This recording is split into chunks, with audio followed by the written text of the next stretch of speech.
तो बच्चों good morning. हम जो है हिंदी में सिल्वर वेडिंग पार्ट पढ़ रहे वितान का, और उसमें हमने देखा था कि जो है यशोधर बाबू जो है अपने घर की ओर आते हैं और देखते हैं कुछ मेहमान आ रहे हैं, जा रहे हैं, गाड़ियाँ खड़ी है ना। फिर अंदर गए तो उन्हें पता चला कि उनके बेटा बता रहा है कि आज आपकी सिल्वर वेडिंग और आज भी कोई देर से आता है। और फिर उन्होंने देखा कि जो है पूरे जीवन में उन्होंने कभी केक नहीं काटा, अपने जो है अपना वो जो है पिछली ज़िंदगी के अंदर जो है उन्होंने जिस प्रकार के कार्य नहीं किए, आज वो जो है उनके परिवार में हो रहा था। धूमधाम से उनकी सिल्वर वेडिंग मनाई गई, केक काटा गया, कई सारी मिठाई व्यंजनों का जो है आयोजन किया गया। इसके साथ ही जो है कई सारे लोग भी उनके परिवार में इकट्ठा हुए। तो उसी श्रृंखला में हम आगे देखें। गिरीश बोला, मुझे आज सुबह सुबह बैठे याद आया कि आपकी शादी 6 फरवरी सन 47 को हुई थी और इस हिसाब से आज उससे 25 साल पूरे हुए हैं। मैंने आपके दफ्तर फ़ोन किया, लेकिन शायद आपका फ़ोन ख़राब था। तब मैंने भूषण को फ़ोन किया। भूषण ने कहा शाम को आ जाइए, पार्टी करते हैं। मैं अपने बॉस को भी बुला लूँगा, इसी बहाना है।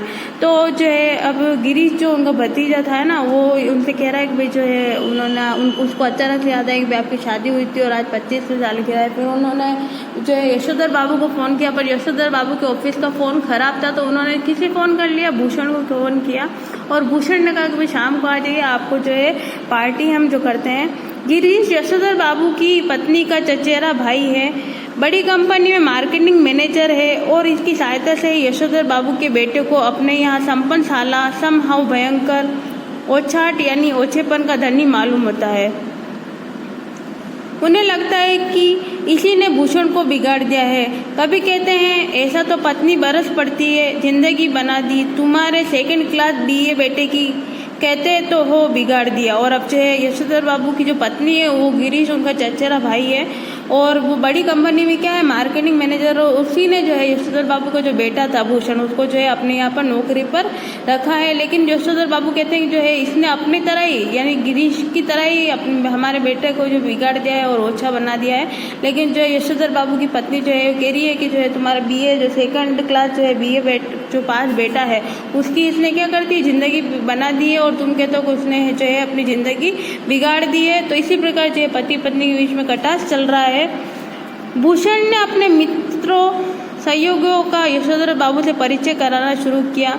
उनकी many happy returns of the day का थैंक यू कहकर जवाब देते हुए जिन लोगों का नाम पहले बता दिया गया उनकी ओर YD Pant, home minister, Bhushan fathers कहकर स्वयं हाथ बढ़ाते हुए यशोधर बाबू ने हर चंद यह जताने की कोशिश की कि भले ही वह सरकारी संस्कारी कुमायूनी है तथापि विलायती रीति रिवाज से भी भलीभांति परिचित है। और जो है यशोधर बाबू से जो है भूषण जो है उनका पुत्र वो सब अपने मित्रों सहयोगियों से किसका यशोधर बाबू को जो है परिचय यानी इंट्रोडक्शन करवा रहा है। और ये उसके जो परिचित है वो उनको जो है many happy return of the day कहकर जो है कह रहे हैं और यशोधर बाबू थैंक यू का जवाब दे रहे हैं। और उनकी ओर YD Pant, home ministry, Bhushan father कहकर जो है स्वयं हाथ बढ़ाते हुए यशोधर बाबू ने क्या कर लिया, हर जन जो है विलायती संस्कार और जो हमारे आधुनिक भारतीय संस्कार उन दोनों में जो है डिफरेंट जो है यशोधर बाबू को मालूम था कि किस प्रकार जो है विलायती लोगों को जो है धन्यवाद किया जाता है।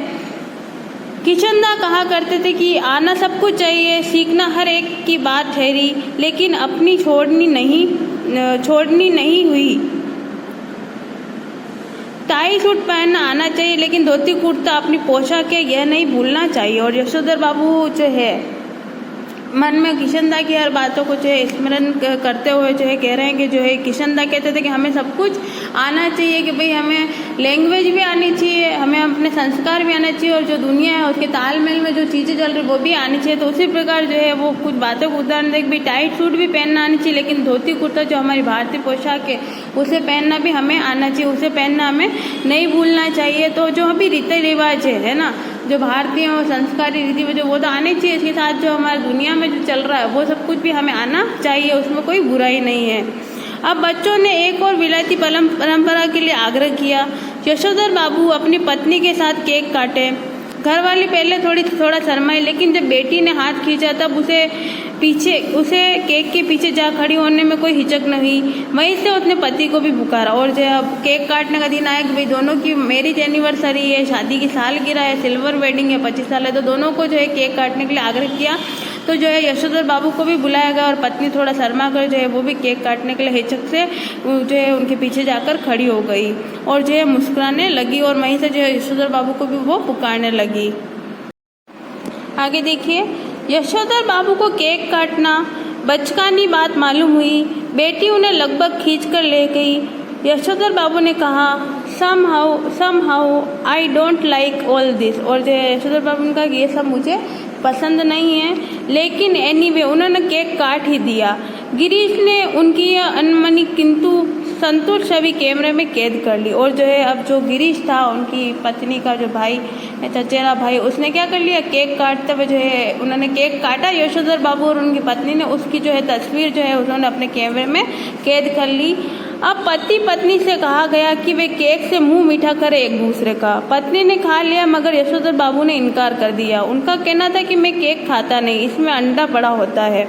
उन्हें याद दिलाया गया कि अभी कुछ वर्षों पहले तक आप मांसाहारी थे, एक टुकड़ा केक खा लेने में क्या हो जाएगा। और अब जो है यशोधर बाबू को फिर से किसी ने कहा कि जो अभी कुछ सालों तक तो आप मांसाहारी थे और केक के अंदर अगर थोड़ा सा अंडा अगर आपके मुंह में चला भी जाएगा तो उससे क्या फर्क पड़ता है।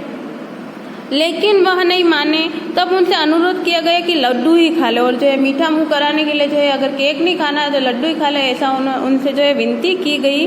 भूषण के एक मित्र ने लड्डू उठाकर उनके मुंह में ठूसने का यत्न किया, लेकिन यशोधर बाबू इसके लिए भी राजी नहीं हुए, क्योंकि यशोधर बाबू को ये सब अच्छा लग नहीं रहा था, इसलिए जो है वो किसी भी चीज़ के लिए राजी नहीं हुए। उनका कहना था कि मैंने अब तक संध्या नहीं की है। इस पर भूषण ने झुंझला कर कहा, तो बब्बा पहले जाकर संध्या कीजिए, आपकी वजह से हम लोग कब तक रुके रहेंगे। और जो है संध्या मतलब कि जो है हम कहते हैं ना, भगवान को याद करते हैं, अगरबत्ती लगाते हैं, दीप जलाते हैं, उसके बाद हम भोजन ग्रहण करते हैं। तो जो है यशोधर बाबू ने कहा कि जो मैंने अब तक क्या किए, संध्या नहीं की है, इसलिए मैं कुछ भी ग्रहण नहीं करूँ। तो जो है बच्चे को भी गुस्सा आया और उसने झुंझला कर कहा, बब्बा आप पहले जाकर संध्या कीजिए, फिर जो है हम करते हैं, हम कब तक इस तरह रुके रहेंगे। नहीं आप सब लोग खाइए। यशोधर बाबू ने बच्चों के दोस्तों से कहा, please go ahead, no formality. और जो है उन्होंने कहा प्लीज़ आप सब चाहिए और कोई फॉर्मेलिटी मत कीजिए, आप सब जो है खाना शुरू कर दीजिए। यशोधर बाबू ने आज पूजा में कुछ ज़्यादा ही देर लगाई, इतनी देर कि ज़्यादातर मेहमान उठकर चले गए। यशोधर बाबू को तो पसंद नहीं था, तो उन्होंने क्या कर लिया, पूजा करने में भी कुछ देर लगा दी और इतने में क्या हुआ, कुछ मेहमान तो उठकर भी चले गए। उनकी पत्नी उनके बच्चे बारी बारी से आकर झाँकते रहे और कहते रहे, जल्दी कीजिए मेहमान लोग जा रहे हैं। और अब जो है पत्नी और बच्चे जो है बार बार आकर यशोधर बाबू को कहते रहे कि आप जल्दी से पूजा अर्चना कर लीजिए, क्योंकि जो है कुछ मेहमान क्या कर रहे हैं, जा रहे हैं। शाम की 15 मिनट की पूजा को लगभग 25 मिनट तक खींच लेने के बाद भी जब बैठक से मेहमानों की आवाज़ें आती सुनाई दी, तब यशोधर बाबू पद्मासन साध कर ध्यान लगाने बैठ गए। वे चाहते थे कि उन्हें प्रकाश का एक नीला बिंदु दिखाई दे, मगर उन्हें किशनदा दिखाई दे रहे थे। और वो क्या चाह रहे थे कि उन्हें प्रकाश का एक नीला बिंदु दिखाई दे। भाई ध्यान मग्न करते थे, एक अलग ही जो है मुद्रा और एक अलग ही हमारे पे इफेक्ट होता है, उसका प्रभाव होता है। तो जो है ऐसे में जो है नीला बिंदु ना दिखाई देकर कौन दिखाई दे रहा है, किशनदा उन्हें नजर आ रहे हैं। यशोधर बाबू किशनदा से पूछ रहे थे कि जो हुआ होगा से आप कैसे मर गए। किशनदा कह रहे थे कि भाऊ सभी जन इसी जो हुआ होगा से मरते हैं, गृहस्थ हो, ब्रह्मचारी हो, अमीर हो, गरीब हो, मरते जो हुआ होगा से ही है। और जो है अब क्या हुआ होगा, हमारे प्रश्न को क्या हुआ होगा, जो हुआ होगा है ना, क्या हुआ होगा, किस प्रकार मनुष्य मरता है, ये सारे प्रश्न उनके मन में आते हैं। और किशनदा कह रहे हैं कि भाई जो हुआ होगा है ना, कि भले वो गृहस्थ जीवन के व्यक्ति हो, भले वो ब्रह्मचारी हो, चाहे अमीर हो, गरीब हो, मरना तो सभी को है। और वो कैसे मरा होगा किसी को मालूम नहीं है। हाँ शुरू में और आखिर में सब अकेले ही होते हैं। और अब जो है वो कह रहे हैं कि जो है शुरुआत जिंदगी वो होती है और अंत समय में सभी क्या होते हैं, अकेले ही होते हैं। अपना कोई नहीं ठहरा दुनिया में, बस अपना नियम अपना हुआ। और जो है कोई भी अपना नहीं होता, सिर्फ हमारे जो बनाए गए नियम कायदे कानून वही हमारे होते हैं, ऐसा वो कह रहे हैं। क्या शुरू में बात चल रही थी कि हाँ शुरू में और आखिर में सब अकेले ही होते हैं, अपना कोई नहीं ठहरा दुनिया में, बस अपना नियम अपना हुआ। अब जो यशोधर बाबू हैं, यशोधर बाबू ने क्या करा, पजामा कुर्ते पर ऊनी ड्रेसिंग गाउन पहने हैं, सिर पर गोल विलायती टोपी, पाँव में देसी खड़ाऊ और हाथ में डंडा धारण किए हुए किशनदा से अकेलेपन के विषय में बहस करनी चाहिए। उनका विरोध करने के लिए नहीं, बल्कि बात कुछ और अच्छी तरह समझने के लिए।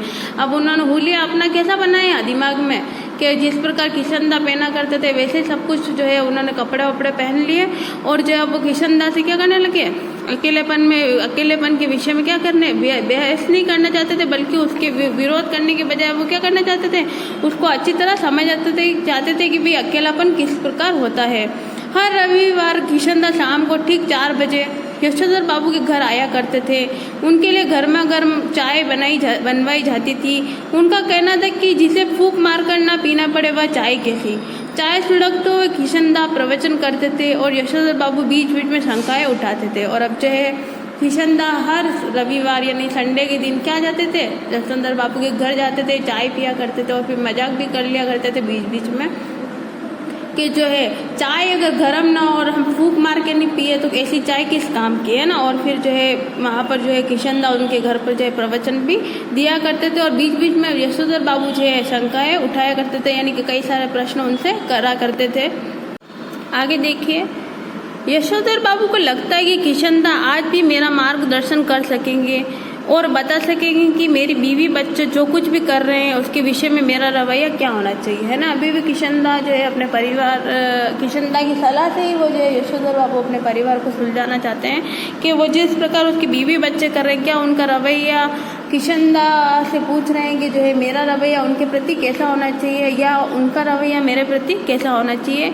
लेकिन किशनदा तो वही अकेलेपन का खटराग अलापने पर आमादा से मालूम होते हैं और जो है अभी भी जो है ध्यान मग्न की स्थिति में किशनदा क्या है, अपने अकेलेपन के जो ही खटराग अलापने में जो है आमादा है।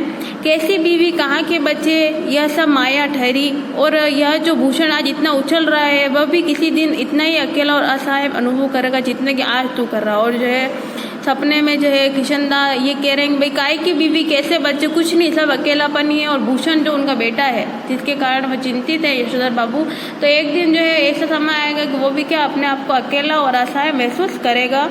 यशोधर बाबू बात आगे बढ़ाते लेकिन उनके घर वाले उन्हें झिड़कते हुए आ पहुंची कि क्या आज पूजा में ही बैठे रहोगे।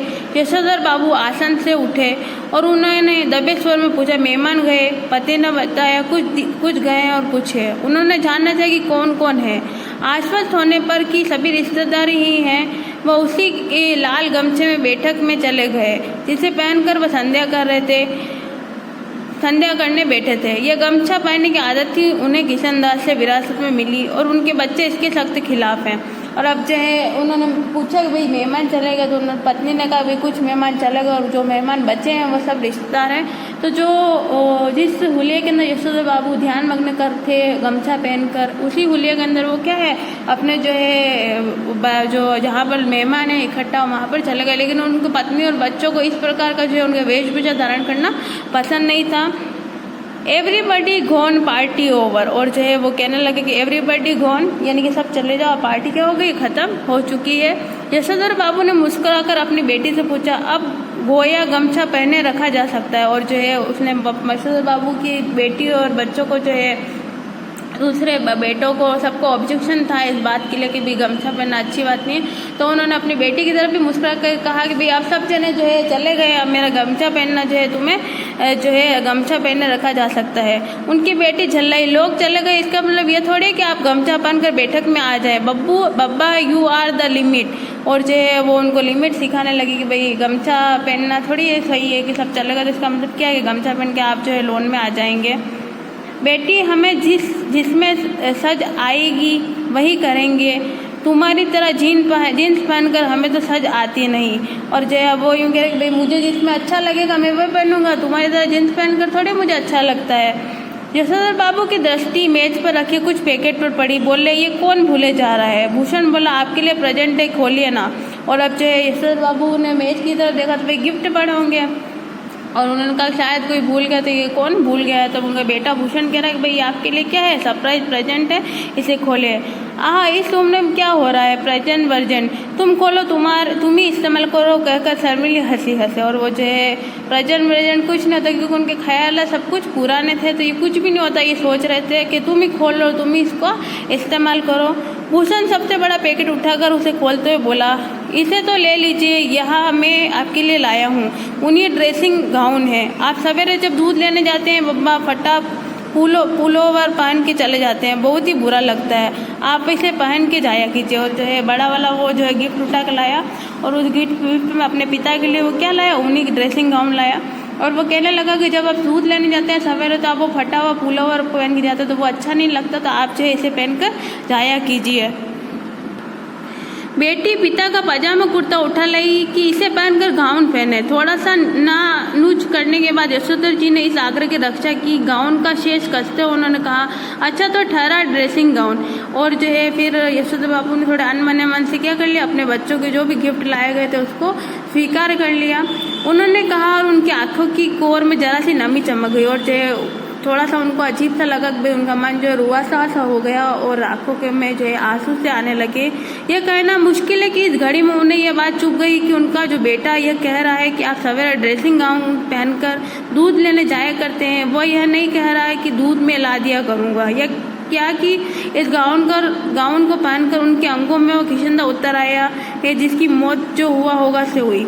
और है जो और अब वो क्या अंत में इस पार्ट के अंदर हमें कह रहे हैं कि जो है कि दूध लेने जाने की बात उसे याद है, लेकिन दूध मैं ले आऊँगा ये बात याद नहीं। यानी कि जो है कि इस पूरे पार्ट के अंदर हमें जो है एक बात समझ में आती है, वो ये है कि जिम्मेदारी वाली बात, कि हर व्यक्ति किसी न किसी पे कोई बात थोपना चाहता है लेकिन जिम्मेदारी को उठाना नहीं चाहता। तो वैसे ही जो है यशोधर बाबू भी अंत में यही कह रहे हैं कि भाई वो जिम्मेदारी वाली जो बात थी उसे ये याद है, दूध लेने जाता हूँ फटा हुआ पहन के जाता हूँ, उसके लिए उसने कर लिया, लेकिन वो जिम्मेदारी को उसने उठाना नहीं लिया। और ऐसे में जो है एक व्यक्ति अपने आप को असहाय महसूस करेगा जब उसके सपोर्ट में कोई व्यक्ति नहीं होगा। तो यशोधर बाबू भी यहाँ पर जो है अपने आप को असहाय और जो है कमजोरी समझ रहे हैं, और उनको जो है किशनदा की बात याद आ रही, उनकी मौत की बात याद आ रही, जो हुआ होगा, यानी कि जैसे भी हुई होगी मौत, है ना, लेकिन अकेलेपन में हुई है। तो जिंदगी में सभी व्यक्ति क्या है, अकेले ही है, ऐसी बात उनके दिमाग में आई। तो आज जो है हमारा पार्ट जो है ख़त्म हो गया। आप इसके प्रश्न उत्तर कर लें। धन्यवाद।